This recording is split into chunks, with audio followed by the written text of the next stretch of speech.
Sir இப்போ எடப்பாடியே வந்து இந்த அதிமுக கட்சி தலைவர்ல இருந்து நீக்கிட்டா அடுத்த தலைவரா எஸ்பி வேலுமணி வந்து போடுறாங்க. ஆக்சுவலா இப்போ கோயம்புத்தூர்ல வந்து 10 தொகுதிகள் வந்து இருக்கு. அந்த தொகுதியில் அவர் மட்டும் தான் வெற்றி பெற்றிருக்காரு. இப்போ அதே மாதிரி சி.வி. சண்முகமா இருக்கட்டும். அந்த இடத்துல வந்து 7 தொகுதிகள் இருக்கு. அவர் மட்டும் தான் வெற்றி பெற்றிருக்காங்க. அப்படி இருக்கும்போது நம்ம எடப்பாடியை நீக்கிறது வந்து எப்படி சரியா இருக்கும்? இல்ல அது வந்து சரி தவறுங்கிற விவாதத்துக்கு நம்ம போக வேண்டிய அவசியம் இல்லை. என்னை பொறுத்த வரைக்கும் பாத்தீங்கன்னா அதிமுகவுக்கு எஸ்பி வேலுமணியும் தகுதியானவர் கிடையாது தலைமைக்கு. சி.வி. சண்முகமும் தகுதியான தலைவர் கிடையாது. அதே நேரம் நம்ம ஏற்கனவே சொன்ன மாதிரி அதிமுக தமிழ்நாட்டு அரசியலில் இருந்து ஒழிக்கப்படணும்.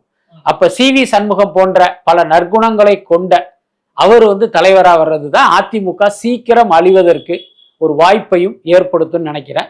ஸோ அந்த அடிப்படையில் நாம் ஆசைப்படுவது என்ன அப்படின்னா சி.வி. சண்முகம் தலைவரா வரணும். அவர் தலைவரா வந்த பிறகு ஆடுற ஆட்டத்தை இந்த நாட்டு மக்களும் அதிமுக தொண்டர்களும் பார்க்கணும்.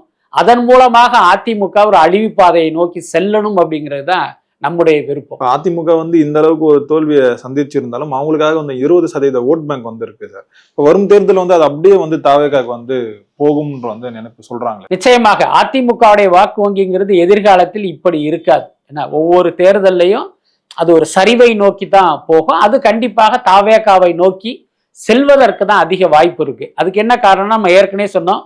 இந்த தேர்தலிலேயே இரட்டை இலைக்கு விழுந்த பெண்களுடைய வாக்குகள் பெருமளவில் வந்து விசில் சின்னத்துக்கு போயிருக்கு. அதுக்கப்புறம் அதிமுக தொண்டர்கள், நான் பல இன்டர்வியூல சொல்லியிருக்கேன், எம்ஜிஆர் ஜெயலலிதாவுடைய விசுவாசிகள் எடப்பாடி தலைமையை வந்து ரசிக்கலை. அதே நேரம் அவங்களுடைய எண்ணம் எப்படி இருக்குன்னா, நம்ம தலைவர் ஆரம்பிச்ச கட்சி, நம்ம புரட்சி தலைவி ஆரம்பிச்ச கட்சி, அந்த கட்சிக்கு எதுவும் வந்துடக்கூடாது, அந்த கட்சியை வந்து நம்ம முட்டு கொடுக்கணும், அந்த கட்சியுடைய வெற்றிக்கு நம்ம காரணமா இருக்கணுங்கிற அடிப்படையில தான் வேறு வழி இல்லாமல் வந்து அவங்க அதிமுகவை ஆதரிச்சாங்க, அதிமுகவுக்கு வாக்களித்தார்கள்.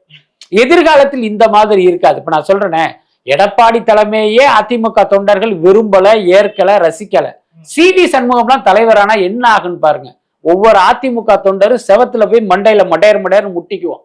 அப்படிதான் நடக்கும். அப்படி இருக்கும்போது எப்படி அந்த வாக்கு வங்கி அங்க நிலைத்து நிற்கும்? அதாவது அதிமுகவுடைய வாக்கு வங்கி சிதறுவதையும் அது வெவ்வேறு கட்சிகளுக்கு செல்வதையும் யாராலையும் தவிர்க்க முடியாது. அதில் பெரும்பாலான வாக்குகள் வந்து தாவேக்காவை நோக்கி தான் போகும்.